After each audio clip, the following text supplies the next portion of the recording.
Yeah.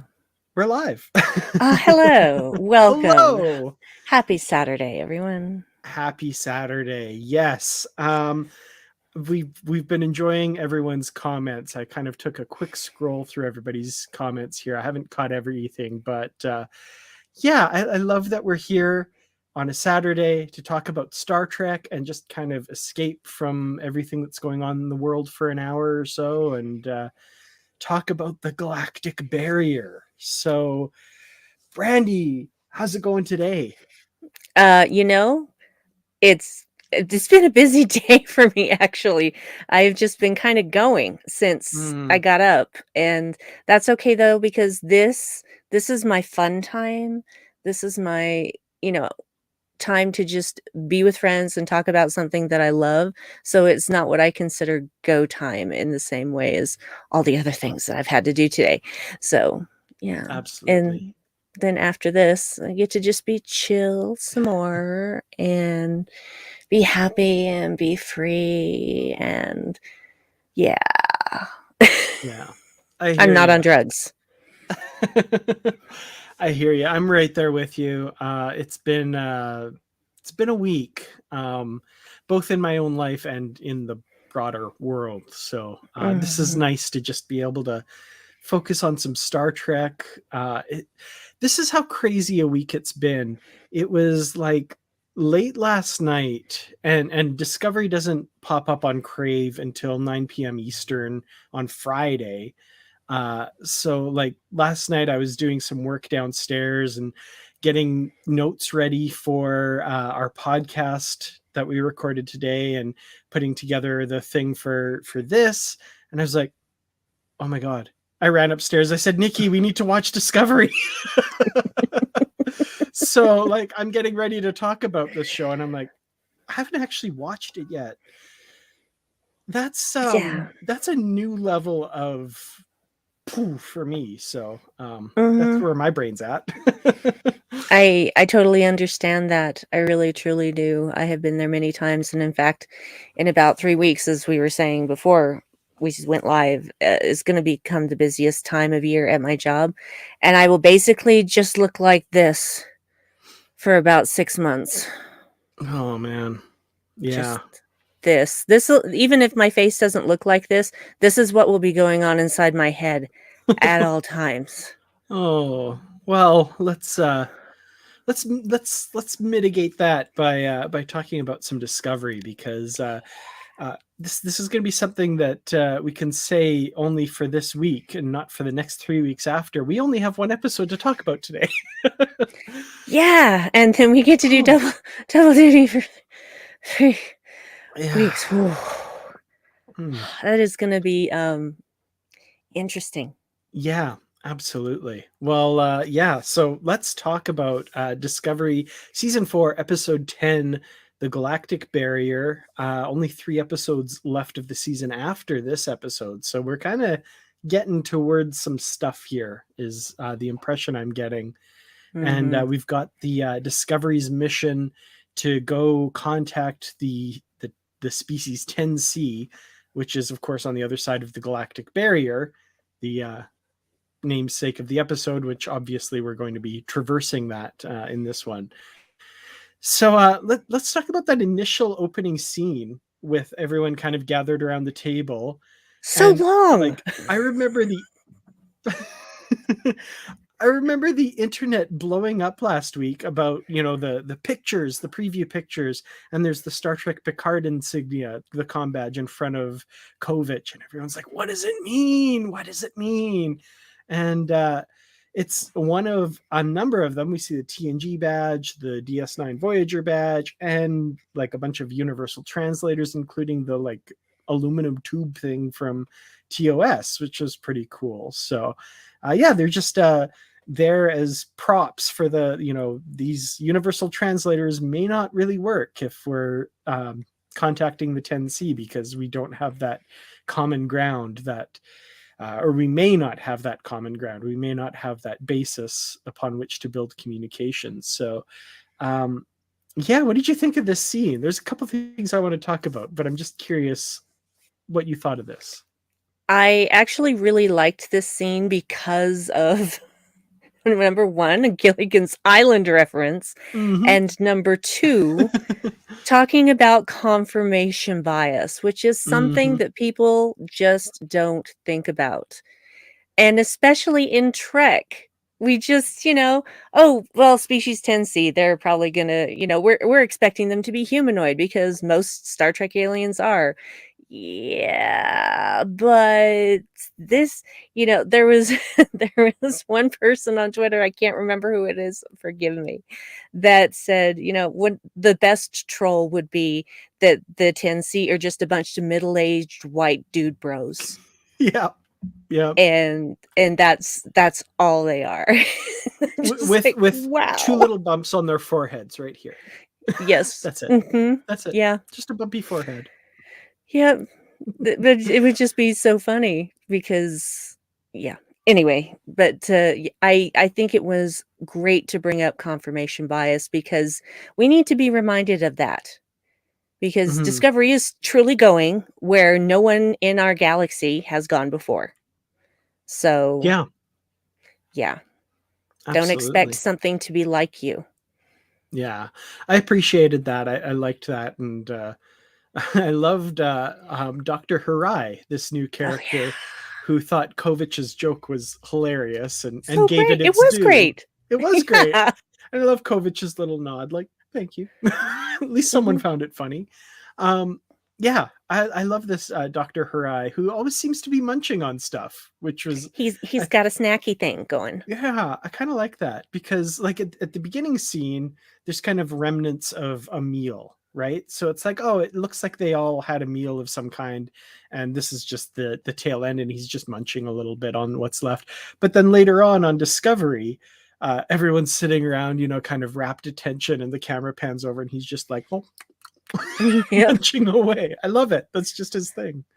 Well, the thing is that you never know when you're gonna not be able to eat. So eat up Absolutely. while you can, and snacks, just always have a snack on you. This guy's got Hmm. it going on. He knows the deal. I love it.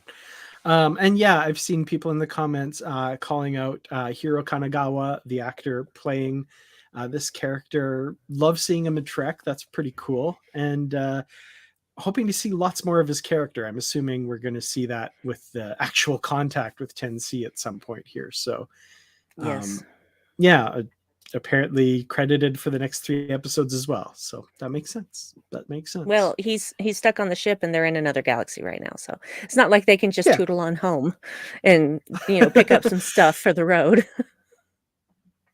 True enough. To be fair, Jet Reno is still on board somewhere, but That is true. where That is where is true. she? Would like to know. There was Mhm. somebody in the chat, and I forgive me for not remembering who, because I could scroll back, but I'm not going to because that's boring to watch me scroll back through the chat. But somebody asked me if I had gotten Picard screeners. Yes, I got them like a week and a half ago, so I've seen the first 3 episodes. Yeah, And I was man. invited to the premiere, the virtual premiere, so that's Yeah, exciting. I'm hoping it goes better than the Discovery season 4 premiere went. that's awesome. Yeah, really jealous there for sure. That's going to be pretty cool. Yeah. So, where are we at here? Decide what we're going to talk about next. Okay, Burnham and Rillick, because this has been a conversation topic that's come up in this show before, Mhm. and I was flashing back immediately when Rillick said she's handing over power to the vice president and she's going to come on this mission with Discovery. I'm like, oh, I remember the last time that happened in season 1, and there were some issues. And of course, Burnham immediately addresses those issues, and I loved that scene where she was saying, Yes. I can't have you questioning my orders on the bridge, and Rillick, you know, says, and we're clear on the difference between questioning and asking questions, right? And I'm like, It's the same thing, really. I'm sorry, but it's the same thing. Ugh. especially in the middle of a crisis in front of subordinates, right? Which is kind of Mhm. the point Burnham makes, which is, I can't have you undermining my authority in the middle of a crisis in front of the crew. And, making them lose confidence potentially and that sort of thing. So I love where that scene ends, where they each kind of acknowledge what their area of responsibility is and that they shouldn't stick their nose in each other's area of responsibility. I love that. Yes. I was I was very pleased with this, and I like how different Michael was this time because she knew what to expect, Mm-hmm. and she's had more experience with Rillick, and so she was just completely calm, but absolutely firm. Yeah. Like, this is what is going to happen, this is what is not going to happen, and, I just appreciated that about her. We've seen so much growth from Michael throughout the entire series, but seeing her as a captain and the things that she's growing with as a captain, it's a beautiful thing. Mm-hmm. I love seeing her come into her own, but not only that, there's always gonna be growth, and the minute you stop growing, you're dead. That's just how it is, and so it's I don't think we've ever had this experience in Star Trek before where we start with a main character who is not a captain, is on their way to becoming a captain, ends up imprisoned for life, and then has to build her way back from that point, and we get to see this entire journey of becoming who she is meant to be, Mm-hmm. and it's an amazing experience. I wouldn't trade for anything. Yeah, it It's it's just it's singular. It's never happened in Trek before. absolutely. Yeah. I'm right there on board. You know, season 1, I didn't see, I mean, how could you see where the series was going and where the character would be going, and I'm on board for it. I'm really enjoying it all. Um with regards to, I'm going to jump around a little bit because I want to Oh, talk please. briefly about Kovich and what he's up to. We hear from Bryce later. It's a little mysterious at the start, right? Where he says a very typical line that I swear, and I mentioned this in the podcast too, I swear I've heard in like a million movies and TV shows before. It's like, I'd love to go with you, but there are pressing issues here that need my attention, or something like that. And Mhm. the um, former General in Ndoye, is that her name? I can't remember, of Earth, is like, what could possibly be more important than this? And like, is it a bigger deal than what's going on? And he's like, well, I'm going to make sure it's not, kind of thing. It's like, what the heck is this? What's going on here? And then Bryce is going to join him, and we get this brief description of a communication through the barrier, through the galactic barrier or something. So is that what it was? Is that the big, or is there something more to that? Like, I just, the way they left it at the beginning made me feel like there's something more to what he's doing. I kind of feel the same way, and Bryce isn't being very forthcoming either. Hmm. So, I don't know what it is, but I think it's more than just, communication through the galactic barrier. Although that's a really important thing, being able to sustain communication into another freaking galaxy. That's a Yeah. pretty big deal. Like David.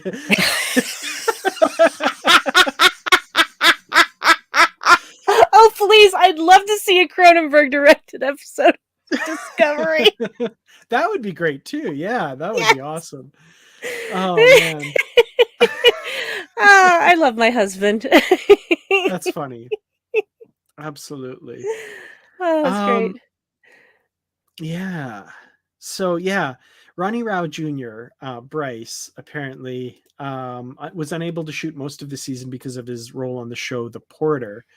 And Joaquin says was he believes he was saying his goodbye for the show. Um, it's possible. I hope not. I kind of want him to be a part of whatever this Kovich thing is, and I hope we see the fruits of whatever that is. I'd love if Bryce was a part of that. I hope that's not the end, because I really like him. He had a very small role on Kim's Convenience as like the next door. He owned like the health club next door or something, and got them to buy memberships at the health clubs. So, yeah, he's great. I Oh, love him. yeah, he was in the very first episode of The Expanse. Didn't recognize him because his head was shaved and he Oh, was in an environmental suit. Um, well, I'm gonna yeah, go if you start that series over again. Darn it. yeah, it's like one of the earliest scenes where there's these two guys out doing repairs in space, and one of them accidentally something goes wrong, and Ronnie Rowe's character loses an arm, and the next Ooh. time you see him is when they're building on a new arm to his arm. He's Oh like wow. regrowing his arm. So yeah, and I'm just like, wait, that's Ronnie. And Oh I've man. also seen him in more than one Hallmark movie. So, yeah, I'll Oh look at okay. him anytime, really. So, Yeah, he's yeah, pretty great. I really he like is. his energy on the bridge. He's always, I don't know. I really like him. I do Um, too. yeah. I I appreciate the fact that it seems to me, and I don't know if it means something more, but it seemed to me that Saru was voicing something that everybody on the show felt was that we're so happy that this has opened up other opportunities for you. Because Mhm. you deserve Oh it, yeah. because you're good at what you do, and so it may have been more than that, but that's how I took it when I first saw it, Almost like a and fourth wall break there. Yeah. yeah, exactly, exactly, so I that's just my personal view of how it went. It is possible he's leaving the show if the Porter does well and gets renewed. I don't know. Maybe he Mhm. still will be on Discovery and doing the Porter. I just don't know. I've seen people do stuff like that before where they're off doing more than one thing. So, Yeah. That's cool. Well, I mean, I wish him all the best regardless, either way. yeah. I don't want him to Definitely go though. I want him I to know. stay. I He need my deserves Bryce and Reese, or my Reese and Bryce, or yeah. My Rice and Brees, which is Rice usually and how I end Breeze. up I have to think really hard before I say one of their names so to make sight, because said it wrong once and then it's forever stuck like that in my brain. I love it. Um, so yeah, we've got the Discovery heading off to go through the Galactic Barrier. Saru gets his lovely awkward moment with Tarina. Um, we need to have like the Saru Tarina discussion here because Yes. Yes, we do. I was flashing back to every awkward encounter in junior high, high school, probably university, knowing me, with yeah, with people I was interested in, and like that. Are you interested too? Is this more than friendship? What is? It's so adorable.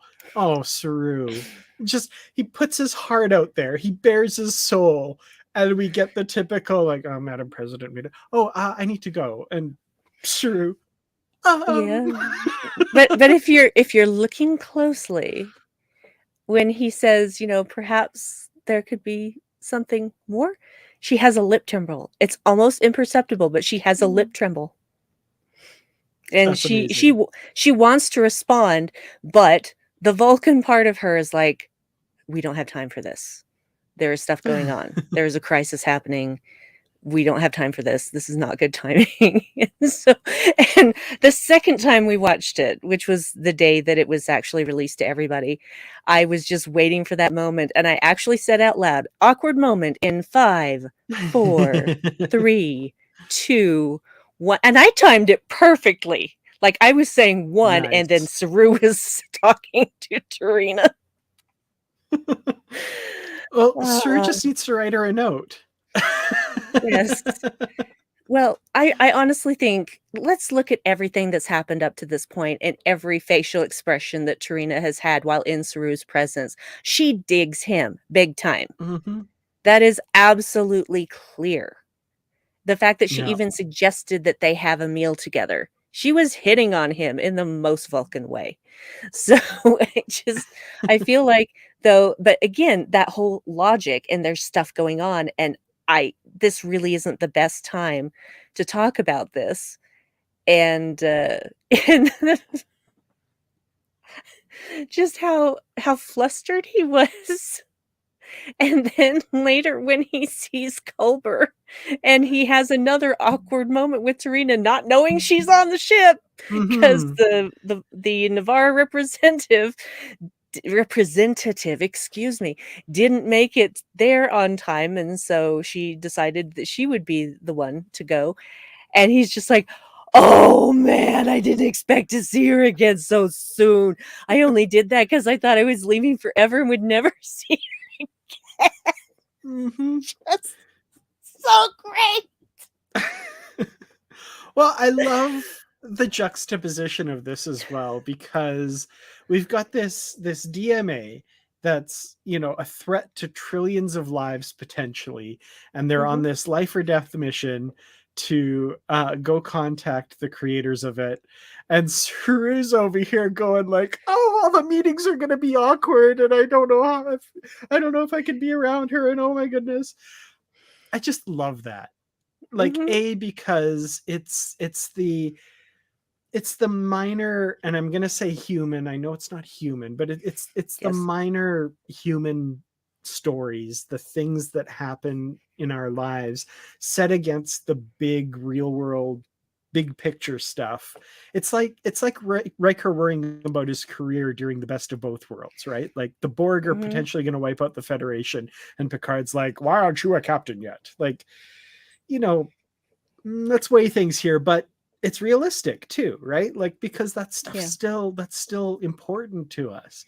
And the other reason I absolutely love it is Saru has grown into such a poised and reserved, and not, maybe not reserved, but a very poised, very together person who seems pretty unflappable most of the time. And just Mhm. how flustered he gets, and how embarrassed, and how just, oh, I love it. It makes me so happy. It's so much fun to watch. It is, and just Culber going, "You said something to her." Good for you. It's just he's like, "No, I never would have done it if I know I see her again this fast." And then Hugh shares his own story of awkwardness of when he first met Stamets, and see, that's the beauty and wonder that is Hugh Culber, and I just Hmm. really appreciated. And you could see him, like, just feeling that awkwardness all over again as he's telling this little story. Yeah. And he's just like, "This happens to everybody, man." It happens to absolutely everybody. These actors are inhabiting these characters so naturally at this point. Like, Mhm. the moment when Culber was talking about Stamets, and he just kind of goes like, "Oh, those blue eyes." I was just like, I believe you. Like, you are Hugh Culber in that moment, not Mhm. Wilson Cruz, and that was great. It was just so cute. I love it all. Uh, Adorable. Just Saru in this entire episode. I love Saru. I've always loved Saru. Well, actually, I kind of was annoyed by him in the first part of season 1, but he grew on me very quickly. By episode 4 or 5, I was just down with it. But just seeing him now is like every time he's on screen, he's doing something magical. Just talking about getting the delegates settled, and he says the term "herding cats." I just started laughing because I remember there was this thing that it was done like a commercial, but it was literally a bunch of cowboys trying to herd cats, and it is one of the funniest things I've ever seen in my life because it was absolutely so true in every way. And they were holding actual cats on their saddles in front of them. Those cats were not happy. just just hissing and growling. just just it was great. I gotta find that and post it Oh because man, it was amazing. It was that's quite a few funny. years ago that I saw that, but it was hilarious. You know what I thought of when Saru said that? And I just pictured him, because we know he's learned so many languages and is probably really interested in linguistics and stuff. And he's studying something in English, or something, and comes across herding cats, and is probably like, the Google search, like his search history from that point to try and figure out exactly what that was referring to would have been hilarious. Like where do you start? Okay, herding cats. All right. Well, let's. Oh, okay. So a cat is a. Oh, just probably watching YouTube videos of cats and then going like, ah, I get it. I get it. I get it. Yes, because cats are not like dogs. Dogs are just so happy and just want to please you. Cats are like, you feed me and you put a roof over my head, so I will tolerate you. But if you touch this part of my body, I swear to God, I will kill you in your sleep. So Mm-hmm. that's basically a cat. I want exactly 6.75 pats. Beyond Hmm. that, you're my worst enemy. Hmm. I will come and give you love when I choose to. Do not pick me up and hold me. Mm-hmm. Just now, granted, all cats are not like that, but a great deal of them are, at least part of the time. Yeah, for sure. And yeah, DJ Kitty Cat. Yeah, he's met Grudge, but I'm picturing like him in like Starfleet Academy or whatever, like trying to figure this all out, like wherever he first heard it, kind of thing. Hmm. I love that. Yes. Yeah, okay.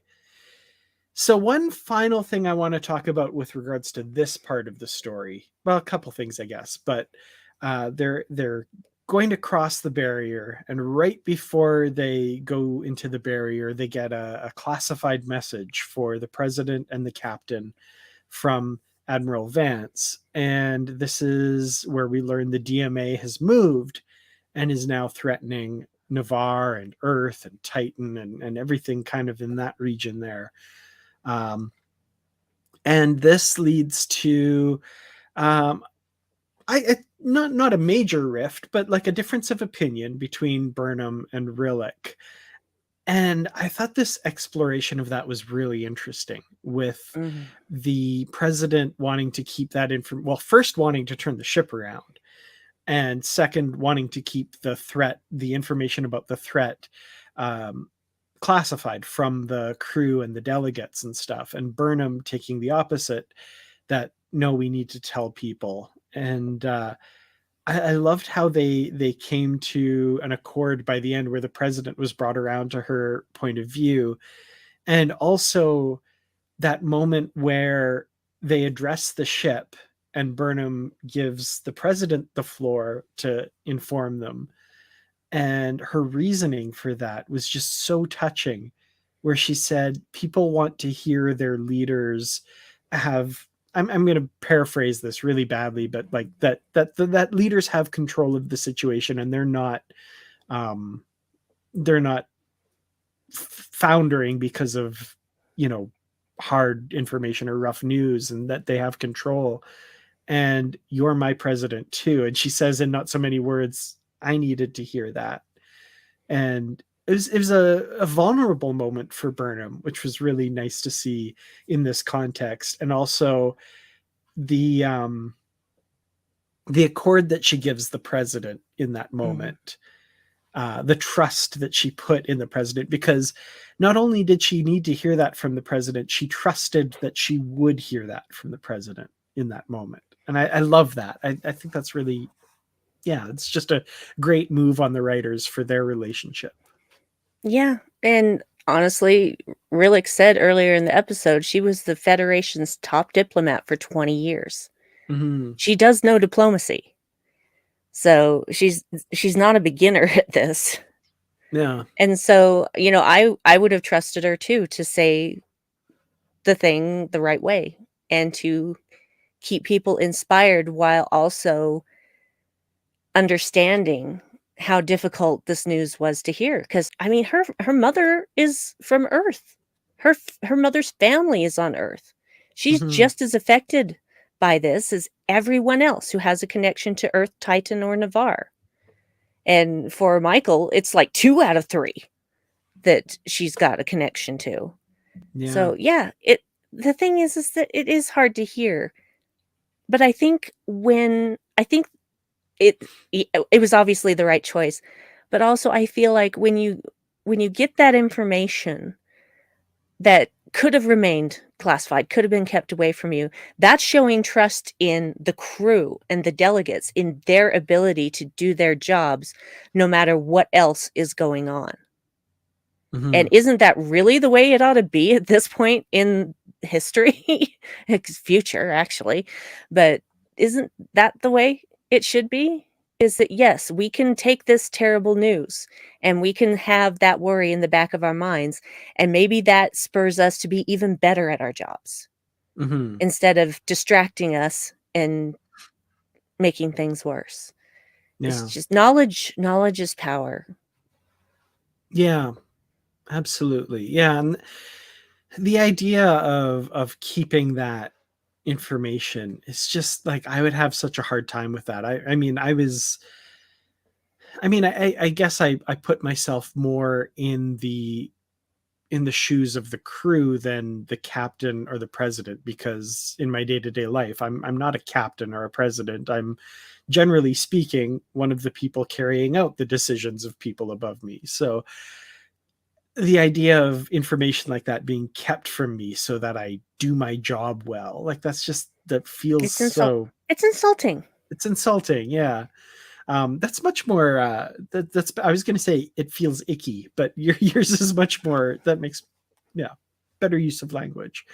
um yeah, so I really appreciated that, and I loved how they arrived at that decision too. It wasn't, Mhm. it didn't feel forced to me. It felt like it grew organically from the conversation they had, and yeah, it was a character turn that felt earned, if that makes sense. Yes. Yes. And it was again one of those situations that mirrored what happened in episode 1 in many ways. But I mean, there were a lot of echoes back to the first episode of this season, but also just this, them finding a way to find that middle ground. And I think that's what Michael has been working towards all this time, is finding the middle ground and then inviting people to that middle ground, and she had to Hmm. find that with Rillick. I don't think that Rillick is a bad person. I don't think that she is, wrong. I think that they both have good points, but I think that she, despite, times that she spent running a freighter and whatnot, she doesn't know what it's like to be the captain of a starship. Hmm. She does not know what it is like to face those decisions every day, to face the things that no one has ever seen every day. She doesn't know what that's like. That's what Michael's there to show her. And Yeah. Michael, in turn, is learning what it's like to not be able to have that opinion, not be able to speak your opinion because you've got to keep everybody happy. And they've learned from each other that it's not all sunshine and roses on either side. There are Hmm. challenges both ways. And just like I was talking about in the last episode, it's like, don't compare pain, don't compare what's hard. And that's kind of what I think Rillick was doing, is she was comparing this is hard versus what's hard for her, for Michael. And Michael kind of calls her out on it when she says, "Yeah, I don't think that's what's going on here. Right now, we have information that we can control. We can control who knows this. And that's all that we can control right now." And Yeah. that kind of takes Rillick aback a little bit, because she's there like, "Oh, what have I been doing?" So, it was growth in their relationship, and I really appreciated that, especially Hmm. the conversation that they had after the first danger was over, of getting through the barrier. Yeah. Yeah. I agree with all of that. And yeah, that really focuses my thoughts on that whole character turn too. So yeah, thanks for that. Um Getting through the barrier. Uh I don't know how much I want to talk about this other than uh great action sequences and beautiful visual effects, and Oh my god. um yeah. I do have to say, the one moment where they're making their way into that final cell that's going to get them the rest of the way. Um, the Discovery does that kind of 360 with Kayla, like, whoa. Hmm. There's a YouTube channel. I don't know if anybody in the comments watches this. It's called Aussie Man Reviews. It's an Australian guy, and usually takes like viral videos and kind of provides his own commentary over top of them. And he, like, there'll be like gymnastics routines or something that's just gone viral, and he always talks about like, oh, she does a little spinny spin, and the Discovery was doing that. And I leaned over to Nikki and said, oh, she does a little spinny spin. And I have to say, it took a lot of dramatic tension out of that moment for us. But Well, it was worth it. I did something similar when, of course, they got to the Galactic Barrier and had to drop out of the mycelial network because that was as close as Stamets could get them. And so they're looking at it, and I turned to Dave and I said, what does God need with a starship?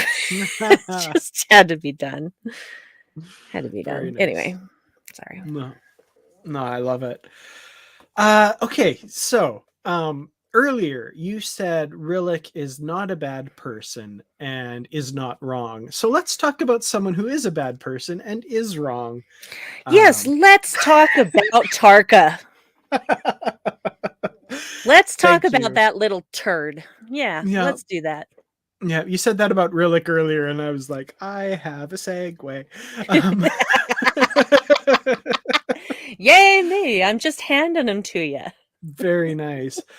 Well, I do have to say, I actually really enjoyed his part of the story, his side of the story. Not because I in any way am sympathizing or agreeing with anything he's doing, but I'm very much appreciating seeing the reasoning behind what he's doing. Mm-hmm. Again, not agreeing with him. He's still incredibly misguided, but the relationship between him and Oros was genuinely really interesting to watch. And Osric Chow as Oros was. Has this season not had just the most amazing guest stars? Like, I'm blown away. I really, really, really like this guy. Um, and I found myself really drawn to him, and like I could see how someone would do anything for this person by the end. He's I can't quite explain it, but he just played that role so perfectly to, like, if I were Tarka, God forbid, um I would, yeah, like, obviously he started out with the intention of betraying this guy, but by the end was like, I will go anywhere with you. Like, I will protect you. And yeah, I get it. I get that. Yeah, just huge shout out to Osric Chow. I have previous experience with Osric Chow, Oh, and he is also trained in several martial arts, which all the things I've seen him in, he has never used hmm. because he's just such a good actor. So, yeah, I have deep appreciation for him. I have also been within like 4 feet of him at FanX Nice. because it was probably, I want to say it was 4 or 5 years ago. I don't know for sure. Time is no longer and never was a constant.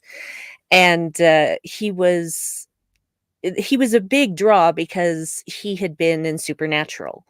And at the time, Supernatural was still going, and they had contracts which stated only which cons they could go to, and Hmm. FanX was not one of those cons. So getting anyone outside of that from Supernatural was a big thing. And so he was just kind of like followed around everywhere he went. But there's this in the convention center outside of the actual big gigantic concrete convention floor, there's this big carpeted hallway, and Dave and I were there having a rest because there were fewer people there. And he came walking through, and somebody recognized him and started talking to him, and they had a friend in common. And then as they were talking, he's like, oh yeah, I remember you. And he was just like the nicest person. and just Hmm. kept talking to this woman for several minutes, not in any hurry, not looking at his watch, nothing. He was just fully engaged with the person in front of him. And I just thought, wow, you are a really cool dude. That's really cool. Yeah. Um, this is total aside, but I had just the way you said that, I had the exact same experience with an actor by the name of Andrew Fung, who is from Kim's Convenience. It's weird that's come up so often tonight, but he also has his own show now called Run the Burbs. Hmm. Great show, by the way. I hope it gets out there as much as Kim's Convenience did.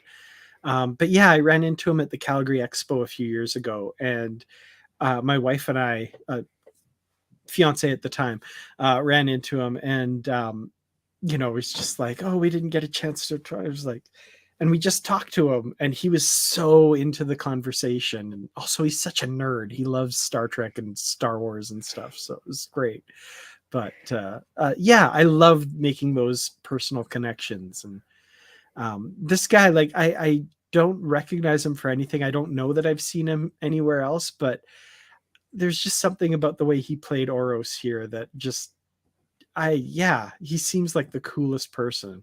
Through all that makeup too, there were certain Yes. moments where his eyes just, he communicated so much with his eyes and his like Mhm. smile and stuff. I just, this guy was made for prosthetic acting, almost in to the same degree that Doug Jones portrays Right? Saru. So I was blown Yeah. away. And I kept before I knew it was Osric Chow, because when we had the screeners, there was no cast information Mm. listed or anything like that. And so we're watching that, and I'm like, hold on, I want to see the credits. And so we watched the credits, and that's when, they list the guest stars and whatnot. I'm like, it was Osric Chow, because there was something about the eyes that I felt like, I think that's him, but I don't know. There's just too much prosthetics, but I just love the guy. I just love the guy. I think he's brilliant, and I think this episode proves how brilliant he is to the uninitiated.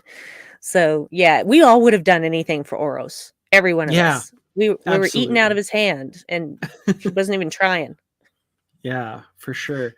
Um, I used to watch The Flash. I think I watched like the first 3 seasons, maybe. It's been a long time though. I don't know why I stopped. It kind of drifted away from me at some point. I know that he did feature, because I watched it, in the Crisis on Infinite Earths crossover. He was Hmm. definitely Okay. in that. Yeah. So, yeah. Yeah, I sadly stopped watching all of those shortly before then, and it was kind of one of those things where I didn't like actively say I'm not watching it anymore, but it was kind of one Mhm. of those where like, oh shoot, it's been 2 years and I haven't watched Supergirl or The Flash. Whoops. So yeah, might have to look them up on IMDb and just pick a few or something and check them out there. That's cool. Well, if nothing else, just check out Crisis on Infinite Earths, and then you'll get to see Yeah, Osric Chan without makeup. So, yeah, that would be cool for sure. yeah. Chow, not Chan. Why did I say Chan? Sorry. Osric Chow. My apologies. So yeah, we've got Also, this he's guy. Canadian. Oh, that's the other thing. Like with Discovery filming in Canada, there's so many Canadian actors. Like the commander of the station in episode 1. Again, Kim's Convenience. He was a regular guest star on Kim's Convenience, and he just played the most hilarious character. So when my brain finally connected him in the Discovery episode, it was hilarious because he plays this kind of really high voiced Italian guy who's also got what you would probably say is a stereotypically kind of effeminate Mm, mien to him. mhm. Um, and he's just one of my favorite guest characters every time he pops up. So to see him in Discovery as a someone other than a human Starfleet officer, oh, that was hilarious. He's so good. And we said it at the time, but he's got to play Veer if there is a Veer in an upcoming, hopefully, Babylon 5 reboot at some point. How could there not be a Veer? How could there not Right? be? He's Sorry. crucial to the story. Yes. Anything else we want to say about this backstory with Tarka and Oros? There are a few things I have to say. Number one, if you were set to betray this guy, when you started getting closer, that is the time to tell him what you did, not after you've been beaten down by Mm-hmm. Osiris guards. That is not Yeah. the time to be saying that. That is not the time for him to find out from somebody else. You freaking idiot. Yeah, absolutely. Also, this whole thing about this, other universe that they want to go to, and I don't know if I've said this on this show before, but I have discussed it with Dave, and I said, and when he gets there, if he gets there, then what? What is he going to do in a peaceful universe? He is Mm-hmm. going to be bored out of his mind. Yeah, absolutely. Yeah. Um, I don't know. Hmm. I don't know how to put this exactly. Like I just saw I'm gonna TJ's comment here, which is like, what's everybody reacting to? And I finally got to it. Um, I do enjoy If it. only the fact that Book was being sympathetic, and I'm like, this no, no, no, no, no. This does not erase everything this man has done up to this point. No. Yeah, Mm, absolutely. And Book being so empathetic as well, just by nature, right? Like, mm-hmm. ugh, he's getting reeled in by this guy again. What I wanted to say was like, I don't like. I want Tarka to succeed insofar that Oros is okay wherever he is. And I genuinely kind of hope that Tarka is redeemed somehow or redeems himself somehow and then gets that future with Oros somehow and he's okay with it. I don't really see dramatically how that happens at this point, but I don't want him to do it by what he's trying to do, obviously, because that's just that doesn't work, I don't think. But I don't know. Maybe I'm just too nice. The thing is that there is no one thing he can do in the last 3 episodes that we have that is Mm, going to in any way balance what he has done up to this point. agreed. You don't get to do one good deed even if he sacrifices himself in some way. It is never going to be enough for the harm that he caused. It is because of him that the DMA is now threatening the Alpha Quadrant and Mm-hmm. specifically Earth, Navarre, and Titan. It is his fault. It is his fault because he was not willing to wait a week. A plan that was 10 years in the making, and he couldn't wait one more week. Yeah. Yeah. The, it, I find it interesting, and and Dave was like, well, does this give you sympathy for Tarka? And I said, no, no, it does not. He is a despicable person. Mm-hmm. He still has the thing is that all of these things, yes, okay, but you still made choices. You still made very, very, very questionable and bad choices. I don't care what you were trying to do. You are not a good person. And no one can trust him. No one can Yeah. trust him. Yeah, I guess I'm having a hard time communicating what I mean because like I wish there was some way that he could like magically see the error of his ways and realize he's Yeah, been such an a-hole as he even calls himself in this episode and somehow but I mean dramatically that's not going to happen. Like he's too far gone, I think. um absolutely. like if it were real life I'd love to see him redeemed somehow. In the context of this show it's like there's no satisfying way to do that, I don't think. Maybe I'll be surprised somehow, but I don't think there is. um yeah, I just like The redemption is going to be for Book. Like, that's where the redemption is going to be. Yes. Book will have more a bigger come to Jesus moment than he had last week, and set things right somehow. And I don't think there's space for Tarka for that. No. I kind of wish there was, because I like people uh realizing that they've Hmm. been horrible, you know, rather than, I don't know, Well, that's the rather thing, than though. dying for what they've done. I love seeing, like, wow, I was Yeah. awful, but I don't think But that's he gonna already happen. knows he was awful and is That's awful. true. It doesn't matter. The thing is, and some people are bringing this up in the chat. Um, well, someone King is asking, would we have had more sympathy for Tarka if they had shown the flashback earlier? Nope. From the moment he walked onto the ship, I'm like, this is not a good person. The moment, the fact that he made fun of Saru's hooves, I'm just like, nope, nope, Yeah. nope. So it wouldn't have made any difference to me. Not a single bit of difference, because you can choose your behavior. Yeah. And what he chooses in his behavior shows who he really is. Mm-hmm. And it's not that I want him to die, but some people are saying, how does he know that Oros even wants him there now? Yeah. Yeah. And honestly, if I were Oros, I'd just be like, no, look at what you tried to do. Look at what you've Yeah. already done. I would never have done this. Yeah. I almost feel like that scene's coming. That's interesting that you put it like that. Like, I could see that. I don't know.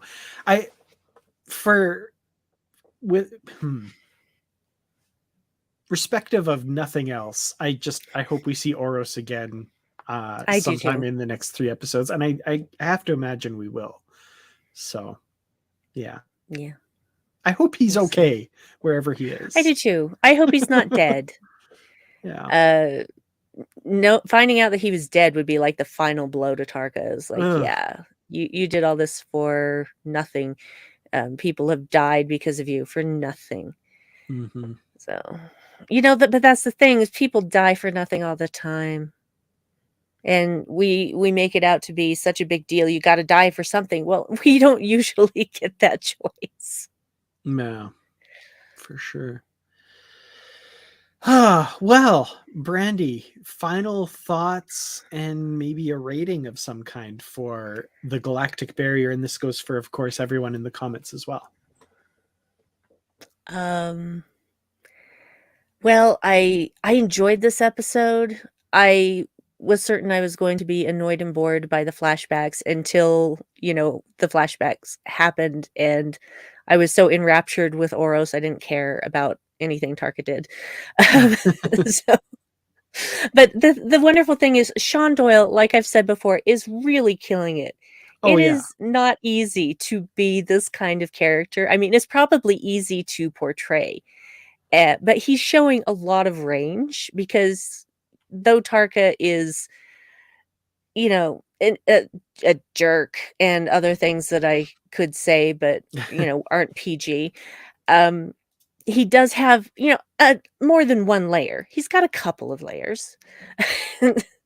And it is, and Sean Doyle's performance is just, he's so good at it. He's so good at it. Just how different he is in the flashback. It's like, oh, this is the Tarka we kind of know here, but this was when he'd been alone for 6 years in a cell.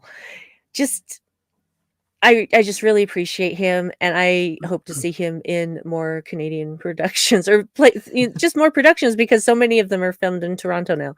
So thumbs up to him.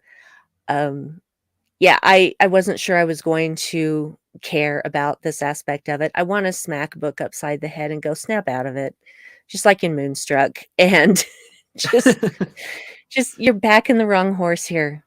But at the same time, Book is using him, because he can't get through the galactic barrier on his own. Yeah. So I give this episode just the most almost what's the word I'm looking for here? Oh gosh, I hate when this happens to me. And it happens more and more as I get. I got it. The most imperceptible Vulcan lip tremble. I love it. That's excellent. Yeah, I enjoyed this episode. I liked the flashbacks for well, for the portrayal of Oros by Osric Chow, of course, but also for the bit of understanding of why Tarka is doing what he's doing. Again, it's not making me agree with it in any way, shape, or form, but it's nice to get his motivation and to see what's driving him. Mm. Um, he's deeply misguided still, obviously, but yeah, I'm enjoying the season so far. I'm excited for the final 3 episodes. I'm really eager to see how this all turns out. I'm worried. I'm a little worried that it's going to be overshadowed by Picard, and that makes me a little sad. But we're going to have to like make sure to give Discovery its due next week, because the season 2 premiere of Picard is going to be very exciting for sure for everyone out there. But Discovery deserves its attention here as well, especially with the story wrapping up here. So yeah, this particular episode I'm going to give um yeah, let's say 4 out of 5 wonderful conversations between a Vulcan and a Kelpian in Discovery's bar, because even though that scene was so short and I wanted to see more of that conversation after Tarina said that Saru is such a wonderful presence, a wonderful calming presence, uh, I'm still so happy for what we got there because it was so lovely. Yes. That was a really long rating. Wow. No, there's no such thing. No such thing. Just my personal opinion, throwing it out there. Next week, I think we should start with Discovery, make them wait for Picard. I agree. So, I think so. Discovery Yeah. first, then we'll talk about the season premiere of Picard. And John Delancey's goatee. I'm Bruce sorry, and I he's had, dead sexy. Dead sexy. I'm I telling you. Never mean, he been. was Yeah. very silver foxy in those posters and in the previews. And in the episode. No. Oh, I'm Yeah, it's excited. it's just really doing it for me. Right on. Yeah, Bruce and I had kind of an extended discussion in the podcast about which episode should be watched first for the like, because they're dropping on Thursday on Paramount Plus. So you turn it on. What do you watch first, Discovery or Picard? And yeah, we had a bit of a discussion about that. So you'll have to listen to the podcast to see what we decided on that. Well, since I've had the pleasure of seeing the screeners for the first 3 episodes, I will just be watching Discovery first and then rewatching Picard episode 1, season 2, because I always watch it with the subtitles because there are so many. Oh, I don't Sorry. need a glass of cold water. I need a cue with a goatee. There you Just go. I yeah, so because the subtitles reveal so much, like especially for this last episode of Discovery, the volume of it was the sound mixing was kind of all over the place. And so Mhm. we were having to turn it up and then having to turn it back down, turn it up, turn it down. And so there was stuff that I just missed because I couldn't quite hear it. And I don't have the best hearing anyway. I've got hearing loss in one of my ears, but not completely deaf or anything. But so seeing it with the subtitles, I finally understood all of the flashback conversations. The And so, flashback conversations, yeah. yeah. The especially when Osira's guards come in and Hmm. like I was like, what is going on here? And I did not watch it with the subtitles. I forgot my lesson that I learned a couple weeks ago. Always watch it with the Yeah. subtitles. You will be shocked how much is not what you thought it was. Yeah. Phew. Because Yeah, I go back and definitely watch did stuff. notice that. Yeah, go back and watch stuff you've seen 1,000 times, but haven't watched it with subtitles. And I guarantee you, there will be at least one line of dialogue that you're like, "What? That's what they said? That changes the entire context of this scene." Yeah. Yeah. Absolutely. Yeah, I'm gonna definitely have to start doing that on a regular basis. Do it. I, the one show that I started watching consistently with subtitles was The Expanse. Mhm. And that was because of the belter speak sometimes, especially early on, where I'm just like, I'm not used to it. And I had a really hard time sometimes understanding what they were saying. And the subtitles for the belter speak in The Expanse are wonderful. Oh, it was so Mhm. good. Oh, Yeah. so, Yeah. Well, and that's the great thing about the Belters is it's basically an evolved form of English which makes because sense. yeah, Yeah. because that's what they all started from Earth. Hmm. And the way that they pronounce things, they basically acquired their own accents over Hmm. time and their own lingo and basically became a different language. Yeah. Yeah. And It's amazing. for nothing else, even beyond the basic understanding of it, the appreciation of the work that went into crafting it, I think, comes through Mhm. in the subtitles. So it's worth it for that alone too. Yeah. Um, You get that in the books, of course, of because it's written course, out. yeah. But, yeah, just so much work went into the entire thing, and Hmm. it's just, it's impressive. But, that's what happens when you do role playing. Sometimes it turns into a great television show. Absolutely. Legends of Vox Machina. Anyway, um, Hmm. by the way, if you have Amazon Prime, go watch The Legends of Vox Machina because it is based on the Critical Role campaign of the same name, and it is great. It is Very cool. great. Well, when you're not experiencing that, where can people find you online? Well, you apparently can see me salivating over the Picard season 2 poster. Yeah, well, I've always liked John Delancey, not Hmm. necessarily been a fan, never thought Q was sexy until now. So, he was always just kind of skeevy, but now it's a different story, man. That's Now funny. he's now it's a different story. Yeah, you can find me on Twitter, Brandywine12, where I'll post things. Who's we? Me, myself, and I. Me and all of my alternate personalities will be posting the stuff that we're doing. And yeah, in fact, just last night, Dave and Christopher and I recorded a double-sized episode of What the Future Holds because he's been on the road and we've been unable to record about last week's episode, and then this week's episode came out, and so we just covered them both in one go. And yeah, it was a really good discussion. We enjoyed ourselves. Nice. So That's yeah, awesome. just Brandy112 on Twitter. Thanks. Excellent. Dan, where can people Yes. find you? Well, you can find me on Twitter at Kurtrats. That's just Star Trek backwards. And of course, the Positively Trek podcast that I do with Bruce, that's the podcast I was talking about earlier, comes out every Tuesday, and every 2 weeks on Friday, we have our book club episode. So, yeah, the last one was with Kirsten Beyer and Mike Johnson talking about the Star Trek Picard audiobook, No Man's Land, which everybody should go get and listen to.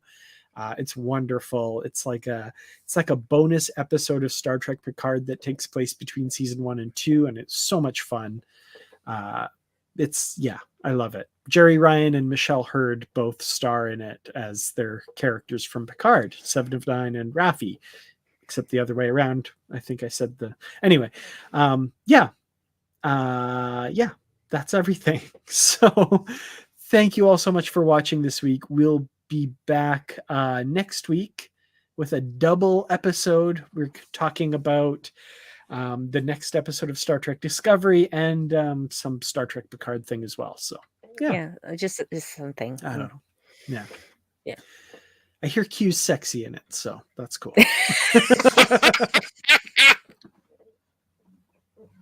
I don't know. There's something about a goatee. Just telling Yeah, you. well, I can't really grow a good one, so. Yeah. Well, Dave did not tell me when before we got married. He had a mustache and goatee, and I really liked it. And he shaved it off before we got married. He did not tell me he was going to shave it off. So when Ooh. I'm sawing, I'm like, what the hell is this? It's like, oh, my mom said I should probably be. And I'm like, I'm sorry. No, no, no, no, no, no, no. You do not ask your mom what you should do with your facial hair on your wedding day. You answer to me now. Oh man. And he immediately grew it back. Good man, good man. Yes. All right, have a good night, everybody. Live long and prosper, and we'll see you next week.